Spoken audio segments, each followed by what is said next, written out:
ஏராள செல்வம் இருந்தாலும் எல்லாம் எல்லாருக்கும் வாய்ப்பதிலையே. பாராளும் கந்தன் பார்த்தாலே கிட்டும் பாரங்கும் உண்மை நிலையே. ஊராரும் போற்றும் பேரோடு வாழ உடனோடி வந்து அருளி, சீரான இல்லம் தோதாய் அருள்வான் சிறுவாபுரி குமரனே. மெய் பேச வாழ்வில் விளையாது துன்பம் விதி கூறும் உண்மை இதுவே. பொய் பேசி செல்வம் புகழோடு யாரும் புவி வாழ்ந்ததொன்றும் இலையே.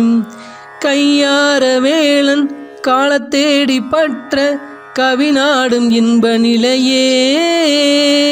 தெய்வானை நாதன் ஒரு